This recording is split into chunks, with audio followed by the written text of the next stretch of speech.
Boa noite aos meus queridos amados irmãos, que a paz, o amor, a misericórdia, vindo dos altos céus, do trono do Pai, mediante seu Filho amado Jesus Cristo, seja conosco nessa noite.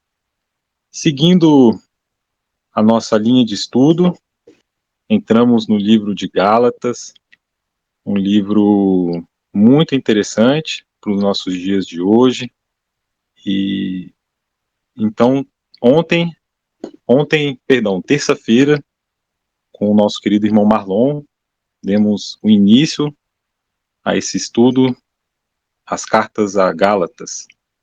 E hoje vamos então dar sequência ao capítulo 2 de Gálatas. E vamos começar lendo a palavra. Então vamos abrir a palavra em Gálatas 2. Quem puder acompanhar comigo, abra a sua Bíblia, seus aplicativos, e vamos à palavra, e após vamos tecer aqui alguns comentários. Em nome de Jesus. Passado 14 anos, subi uma vez mais a Jerusalém. E nessa ocasião, em companhia de Bernabé, e levando também comigo Tito, rumei para lá por causa de uma revelação, e apresentei diante deles o Evangelho, que ensino entre os gentios, fazendo, no entanto, em particular aos que pareciam mais influentes, para que de algum modo não corresse ou não houvesse me esforçado inutilmente. Mas nem mesmo Tito, que estava em minha companhia, foi obrigado a circuncidar-se, muito embora fosse grego. Essa questão foi suscitada devido ao fato de alguns falsos irmãos, judeus, terem se infiltrado em nosso meio, com o propósito de espionar a liberdade que temos em Cristo Jesus, e nos reduzir à condição de escravos. Contudo, nem por um momento cedemos ou nos submetemos a eles para que a verdade do Evangelho permanecesse conosco. E aqueles que pareciam ser influentes, ainda que o tenham sido no passado, isso não faz diferença para mim, pois Deus não julga segundo as aparências humanas. Esses que pareciam ser muito importantes, nada me acrescentaram. Ao contrário, reconheceram que a mim havia sido confiada a proclamação do Evangelho aos incircuncisos, assim como Pedro foi aos circuncisos. Portanto, Deus, que operou por meio de Pedro como apóstolo aos judeus, da mesma forma operou por meu intermédio para apostolado aos gentios. E quando reconheceram a graça que me havia sido outorgada, Tiago, Pedro e João, respeitados como sustentáculos, estenderam a mão direita a mim e a Bernabé, em sinal de comunhão fraternal. E concordentemente,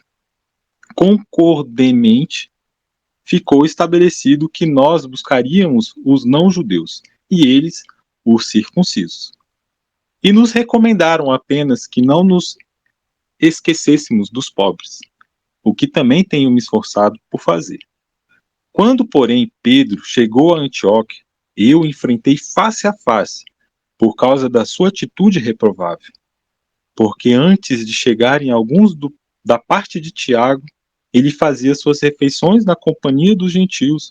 Todavia, quando eles chegaram, Pedro foi se afastando, até se apartar dos incircuncisos, apenas por temor aos que defendiam a circuncisão.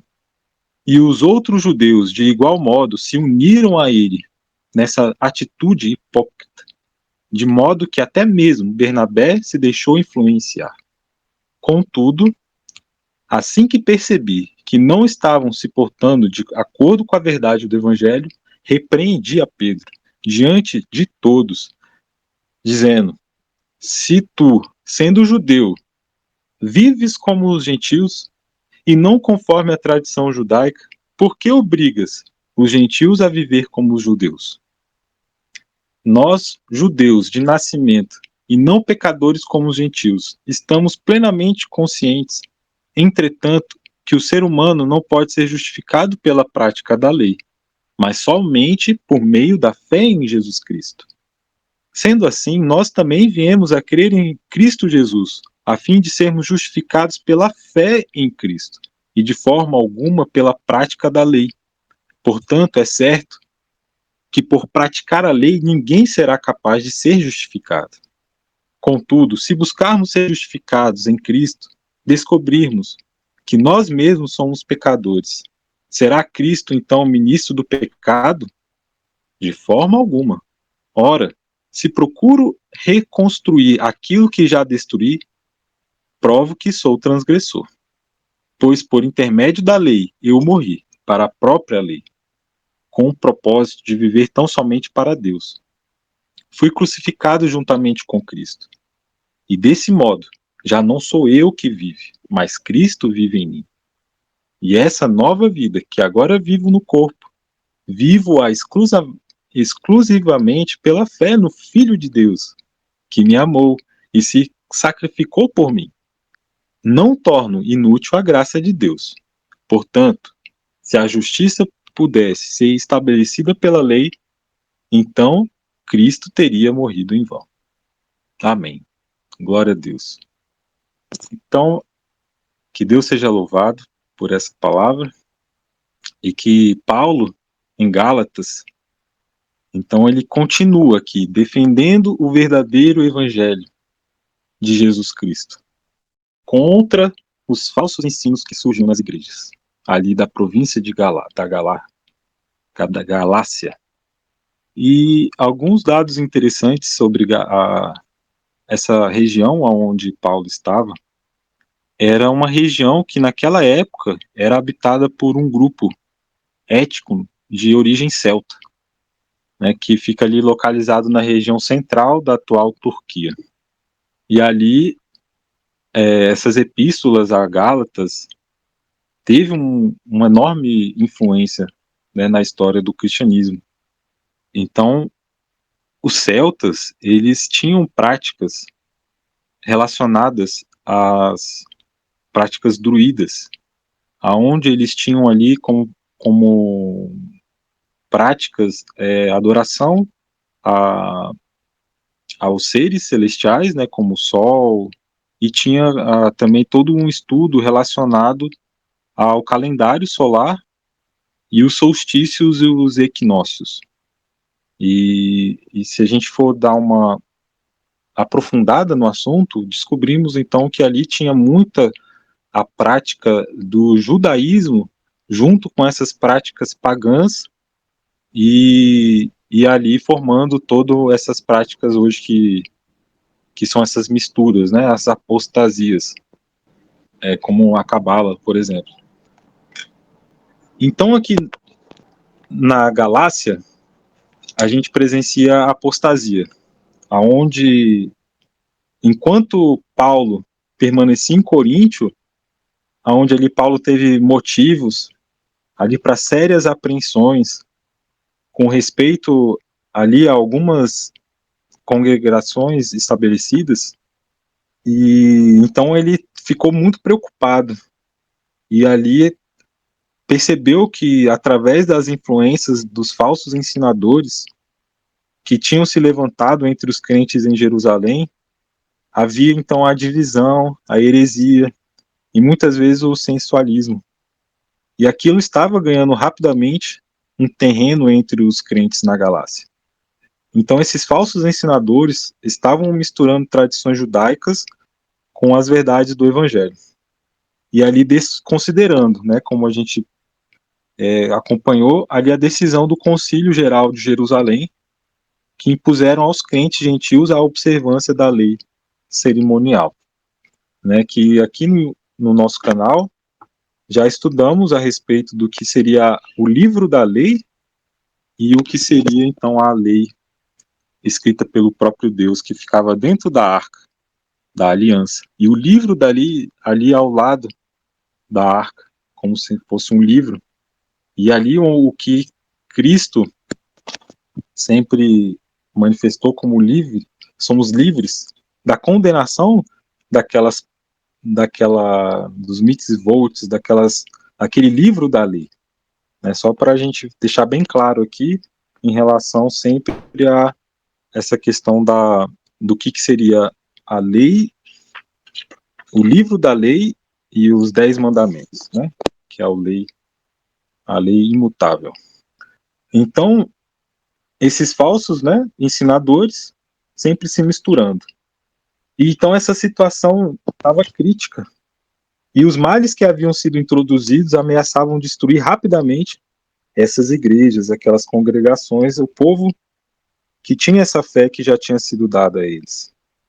Então Paulo, ali com seu coração cortado, a sua mente estava sempre abatida por essa franca apostasia da parte daqueles a quem ensinara fielmente os princípios do Evangelho. Então ali Paulo sempre estava como um ministro de Cristo, pois os ministros de Cristo, eles são sentinelas, eles são responsáveis por apresentar o erro, pois os ministros de Cristo, como Paulo e nós, somos guardadores espirituais do povo confiado que colocou o seu cuidado. Então essa obra tem sido comparada à do vigia. Nos tempos antigos, os sentinelas eram muitas vezes colocados sobre os muros da cidade, onde de posição vantajosa pudessem dominar importantes postos a ser guardados e dar advertência da aproximação do inimigo. Então aqui Paulo, ele mostra essa característica nele de ser ali um vigia das doutrinas que Cristo já tinha revelado a ele, né? Não por revelação humana, mas por revelação própria do Senhor Jesus. Então, naquela situação, ali Paulo, ele sauda, e ele ali imediatamente, ele já escreve aos enganados crentes e expondo as suas falsas teorias, que tinham aceitado e com grande severidade repreendeu a todos os que estavam apartando da fé. Pois lá, como lemos em Gálatas 1, Paulo ficou maravilhado. Maravilhou-me de que tão depressa passasseis daquela que vos chamou a graça de Cristo para outro evangelho, o qual não é outro, mas há alguns que vos inquietam e querem transtornar o evangelho de Cristo. E que esse seja anátema. Então os ensinos de Paulo sempre esteve em harmonia com toda a Escritura. E o Espírito de Deus tinha dado testemunho desse seu trabalho. Por isso ele advertia os seus irmãos e não atentarem para coisa alguma que contradissesse as verdades que lhe havia já ensinado. Então, o apóstolo aconselhou aos Gálatas a considerarem cuidadosamente a sua primeira experiência na vida cristã. E muitas vezes hoje também já tivemos uma experiência maravilhosa com Cristo e, infelizmente, pelas vãs doutrinas, homens que estão ali intrusos podem levar as mentes cativas a uma falsa e outro evangelho. Ó insensatos Gálatas! Exclamou. Quem vos fascinou para não obedecerdes à verdade? A vós perante os olhos de quem Jesus Cristo foi já representado como crucificado? Recebeis o Espírito pelas obras da lei ou pela pregação da fé? Sois vós tão insensatos que, tendo começado pelo Espírito, acabeis agora pela carne?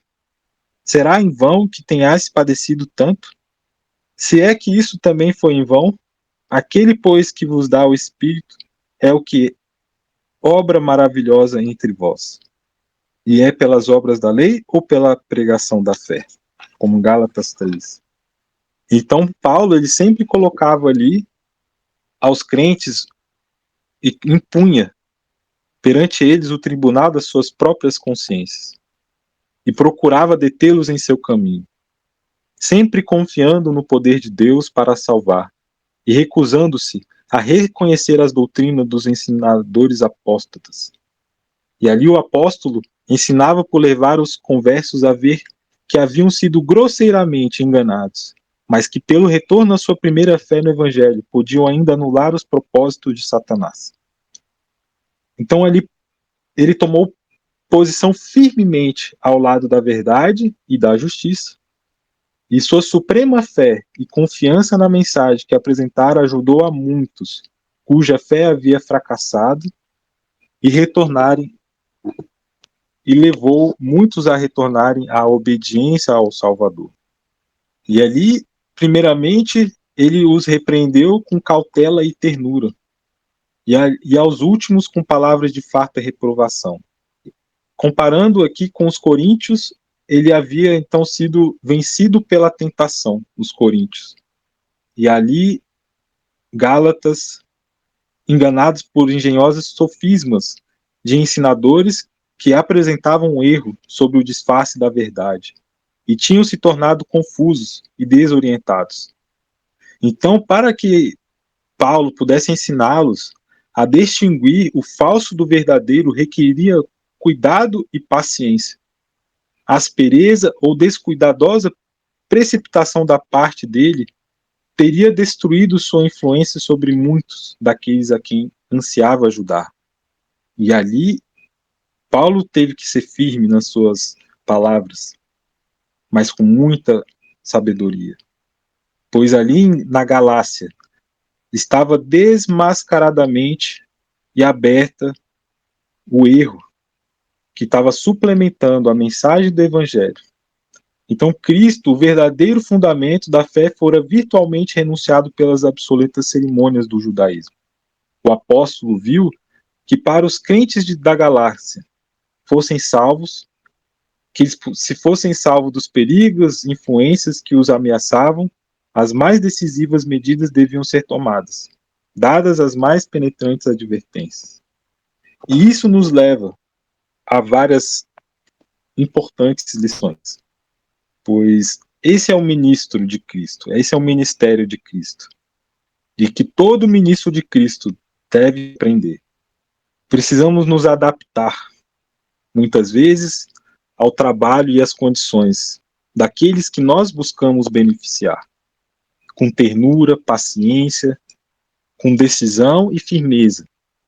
E tudo isso igualmente são necessários.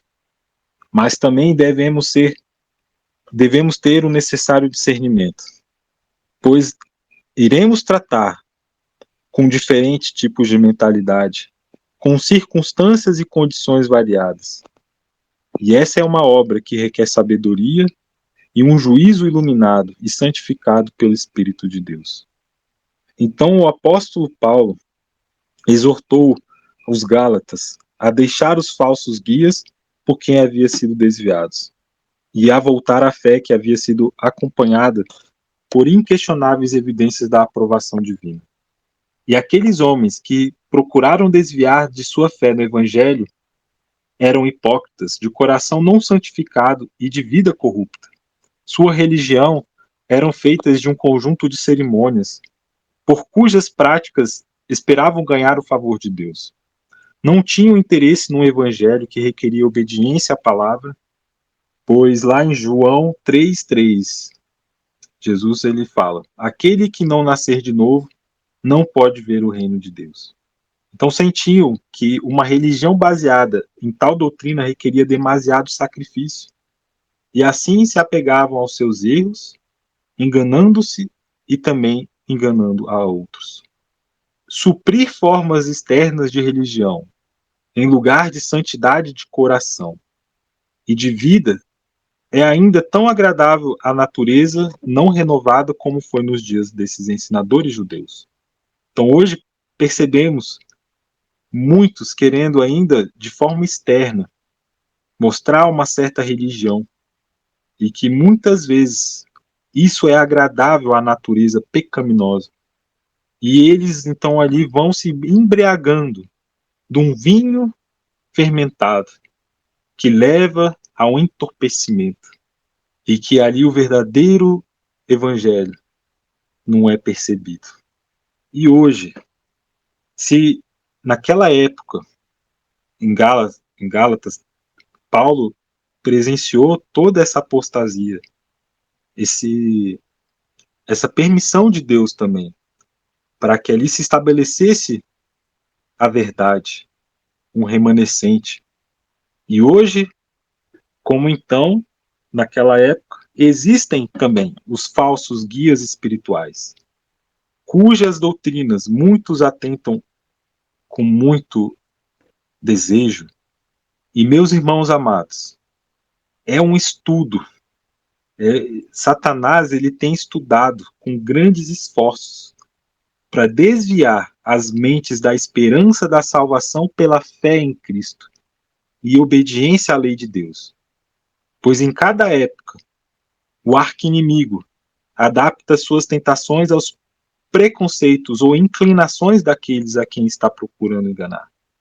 Pois nos tempos apostólicos, levou os judeus a exaltar a lei cerimonial e rejeitar a Cristo.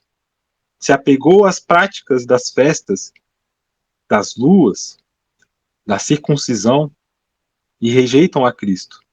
E no presente, o inimigo ele induz muitos cristãos professos sobre a proteção de honrar a Cristo e pôr em controvérsia a lei moral e a ensinar que seus preceitos podem ser transgredidos impunemente.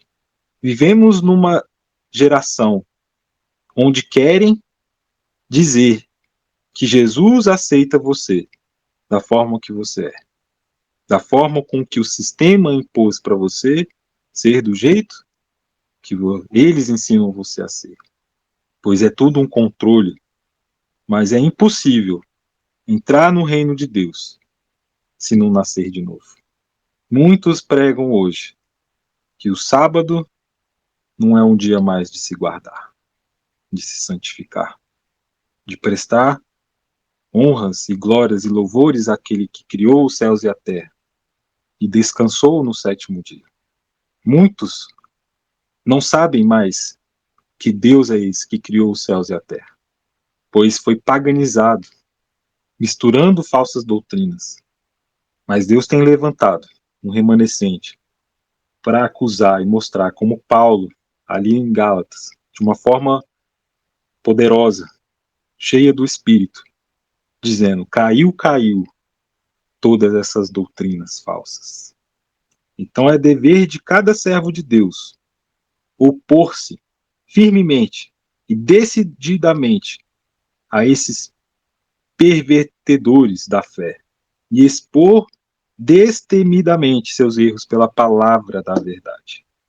E ali Paulo, habilmente, vindica sua posição como apóstolo de Cristo, pois ele se declarou apóstolo, não da parte dos homens, nem por homem algum, mas por Jesus Cristo e por Deus o Pai, o que o ressuscitou dos mortos.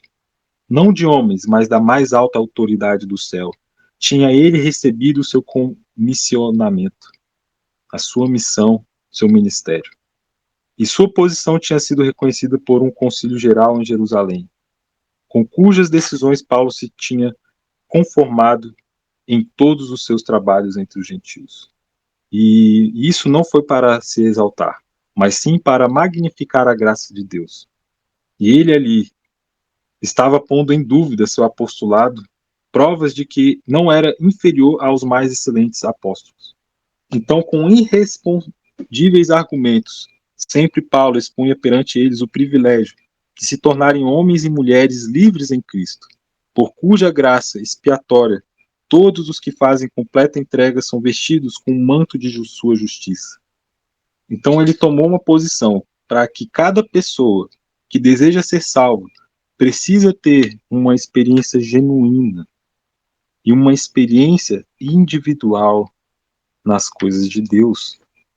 Então as fervorosas palavras de súplica do apóstolo, pela graça de Deus, não ficaram sem frutos, pois ali o Espírito Santo operou com forte poder, pois muitos cujos pés se haviam desviado para os caminhos estranhos retornaram à sua primeira fé no Evangelho, como os vamos ver ao longo desse capítulo de Gálatas.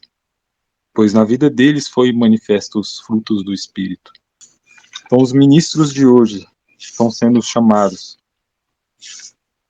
a aprenderem o método de trabalho de Cristo. pois é o nosso dever pregar o Evangelho de forma clara e sem fermento. E temos que levar esse Evangelho de casa em casa, de porta em porta.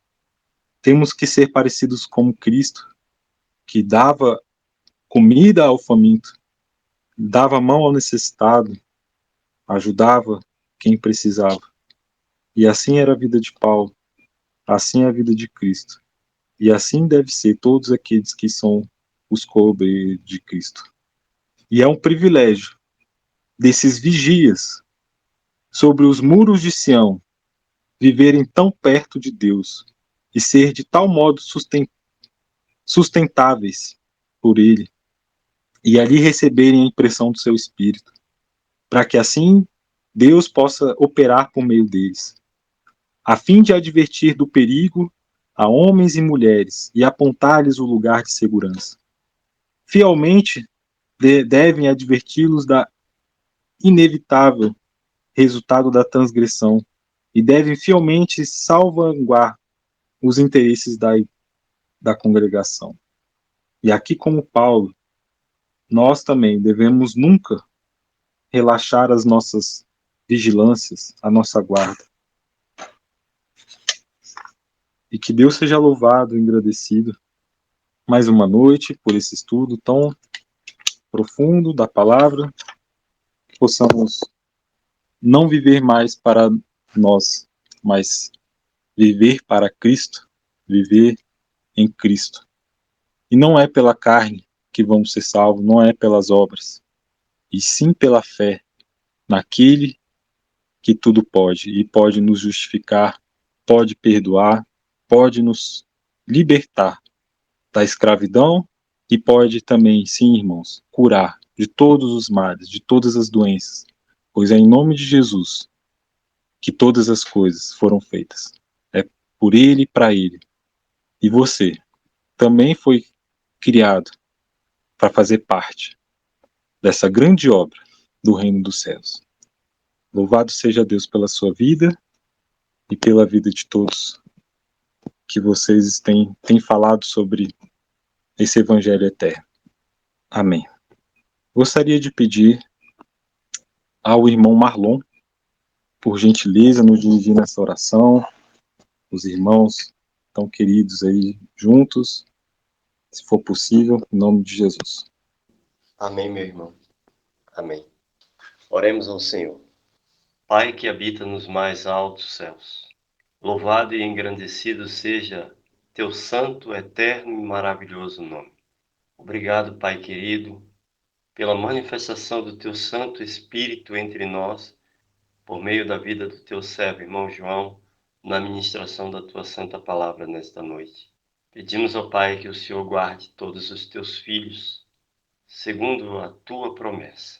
Te suplicamos agora, Pai, que através do teu Filho amado Jesus Cristo, continue a nos abençoar, dirigir as nossas vidas, para que os teus propósitos continuem a se cumprir, segundo o teu santo querer. Pedimos ao Pai que o Senhor imprima em nós a tua santa lei, o teu santo Espírito, para fazermos a tua vontade. Te oramos também, Pai, a fim de que o Senhor proteja todos os teus filhos neste mundo perverso, nesse mundo onde muitas vezes os falsos irmãos se apresentam como obreiros de Deus. Colocamos as nossas vidas em tuas mãos, buscamos o teu favor, a tua misericórdia, a tua clemência, a tua bondade. Pedimos também, ó Pai, de modo muito especial, que o Senhor estenda seus braços santos de amor sobre cada filho teu que se encontra enfermo, sobre cada um que se encontra desencorajado, sobre cada um que se encontra de forma perseguida, que o Senhor, através da tua misericórdia, possa confortá-lo. Pedimos também que o Senhor continue conosco nessa e ajuda-nos tão somente, ajuda-nos tão somente a nos preparar com tudo aquilo que o Senhor deseja para que, quando estivermos diante dos eventos, possamos estar firmes. Tudo isso, Pai, colocamos em Tuas mãos. Santifica-nos para esta hora. É o que nós te pedimos. E já te agradecemos em nome e por amor de Teu Filho amado, Senhor Jesus, que vive e reina para todo o eterno sempre. Amém. Amém. Glória a Deus. Glória a Deus. Amém. Glória a Deus. Amém, glória a Deus. Deus abençoe a todos, tenham uma ótima noite na presença do nosso Pai Celestial, em nome de Jesus. E até a próxima.